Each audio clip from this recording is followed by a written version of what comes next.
Marcos, tapos na ba? Oo, tapos na Marcos. Bakit ayaw mo marinig ang oras ukol sa kaluluwa? Ito'y nagugulita ukol sa dalangan ng mga tao para sa mga nasa kabilang buhay na. Una, ang iyong ama at ang iyong panganay na kapatid at bunso. Tsaka si Anita, lalo-lalo na kay Anita. Ayaw kong marinig ang malungkot na tinig ng batingaw. Lumakad ka na Marcos sa kubo ni Labasan. Tila may bulasyon o kailangan nila ng mga awit o manunukto. Sinang naman? Kung alam lang ni Inay ang lahat, hindi ako itataboy sa kasiyahan. Kayo po ba ang ina ni Marcos? Ako nga ho. Nais ko lamang ipabatid ang utos ni Don Teyong na dapat na kayong umalis dito. Sinasumsum niya ang lupang ninyong sinasaka. Inang, matalim ba ang takbo? Bakit ka nag-iisip ng ganyan?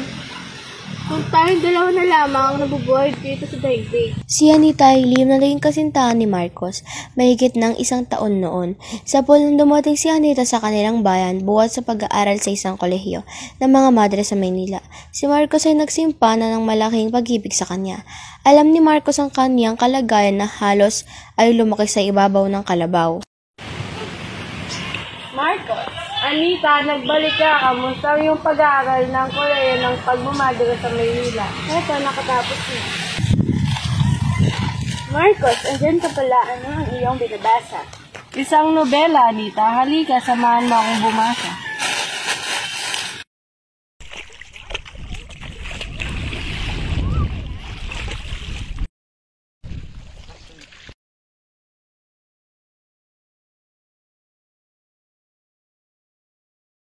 Ba?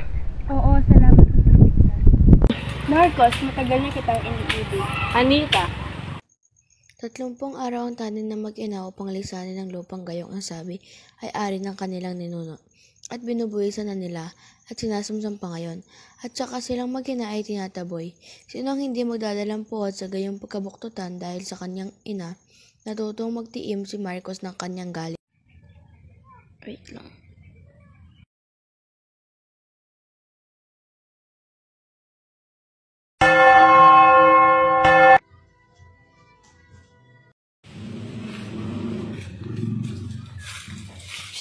Uy, Mars, baluyotin mong abalitan. May kasakit siya kami, Anita. Totoo ba ito? O ano? Anita, natan ka! Huwag na po kayo pumasok. Mulis na po kayo. Hindi na rin ako papayag na mag-itong sumlit. Anak, uminahon ka. Hindi na tutulog ang mga basala sa mga malis magtiis talo. Magdis, gaano kahirap ang ating pinulan upang ito'y maging maganda. Tapos mapupunta lang sa iba.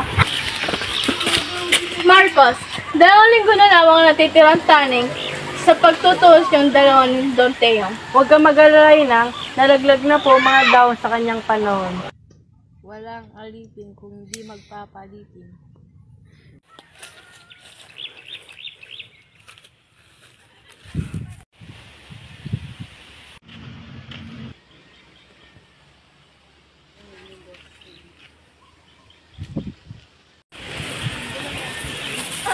Ikaw pala, Marcos. Kumusta? Isa lang ba ang balita sa pagkawalan ni Don Teyong? Kadahilan na nasuwag siya ng kalabaw. Nila na pagmamayari ng mga kalabaw na iyon. Ngunit hindi ako naniniwala dahil maamo ang iyong mga kalabaw.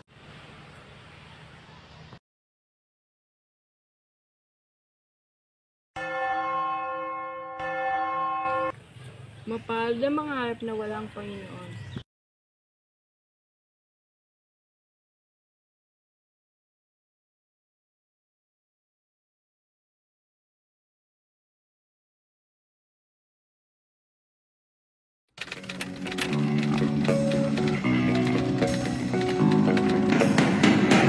Sa pagmulat ng aking mata.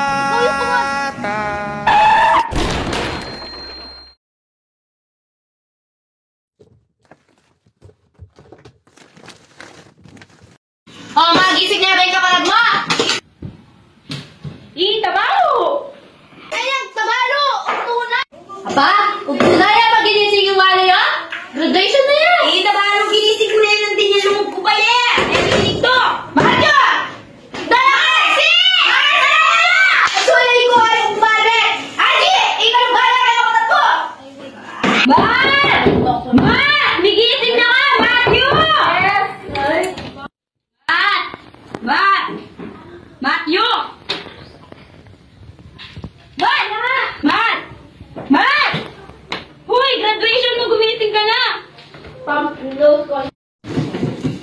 O, ato si mama. Umalis.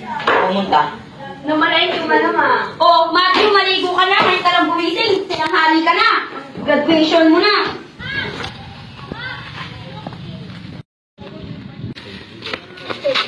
Ano ba yan? Sorry po, sorry po. Sorry! Mars, para na. Ay, ali. Kasi tinitignan mo yung dinadaan mo. Bata lang yung Mars, para na, Mars. Minarap na hindi. Wala na pera kung makakala.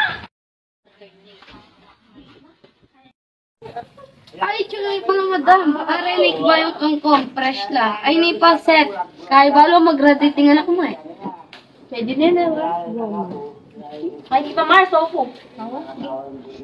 Kano yan? 150. Hindi tapitaka ko. Ay, Mars, namin kaya dala ka yan. Ano ba yan? Sorry po, sorry po. Sorry! Mars, para na. Ay, ali. Kasi tinitignan mo yung dinadaan mo. Ay, Mars. Balo ko na nung noon yung kapitaka ko. Mars. Anak ni ka. Pamilya ka ta.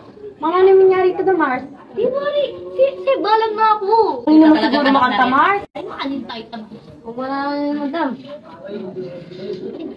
Balikan ko rin. Tarayin mo ko. Yan na, Mars, no, panda ka. Ay, alay mo na ako. Yan ako na bahala matikit. Dengar na rin. Pangagaling ko. Ano ba, initang anak ng dad? Ma'am, bakit po? Ikaw yung kumuha sa pitaka ko. Ma'am, wala po sa... Anong wala? Tignan mo, wala. Wala po talaga. Ikaw yun.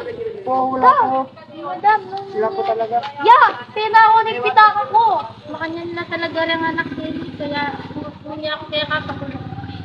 Ay, pakulong kaya talaga ako. Mami, papakit ang pitaka ko. Dali, Ben! Nung sinasabi nun, wala naman akong kinukuha. Tuki kayo, saglit ka ako. Minano kami. Ati, meron ako kaya pitaka ko. O, nonya! Sorry! Tara! Yapin niya! Ibuta meron ako kaya pitaka ko. Iking men ako, gimpita ka ng ma'am eh! Ah, hindi po. Paltome! Ah, wala po talaga. Inosente po ako. Sabi ma'am. Yeah, sa balon na ako nandin. Eh, may pwedeng dakpan ni ma'am kung kabudya makanita yung sasabihin niyo ma'am. Ay, ali, basta tayo meron ako. Yan mong dealing pinagkill ka ako. Diyo, kapkapan me pen, kung matsyo kaya.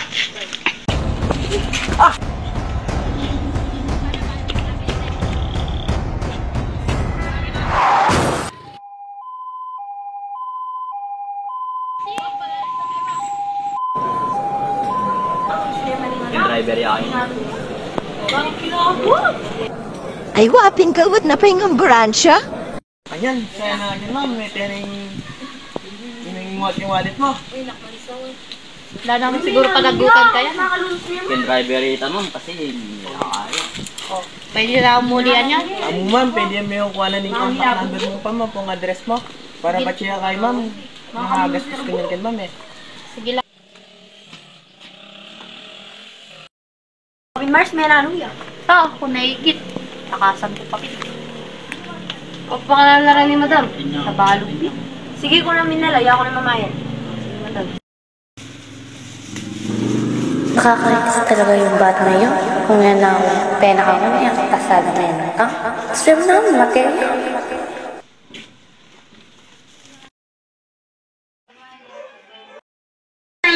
Sino ka, pen? Oh, saan ka kumuha ng pambayad ng mga pinambili mo? Ano ma'am? Sa pitaka ko. Pitaka? Ito yung pitaka mo na yun.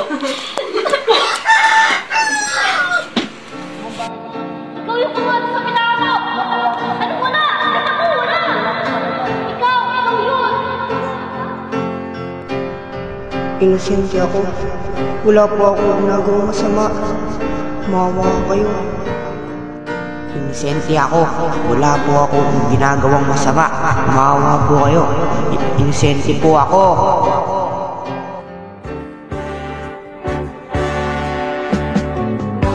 Sa tuwin ay naalala ka,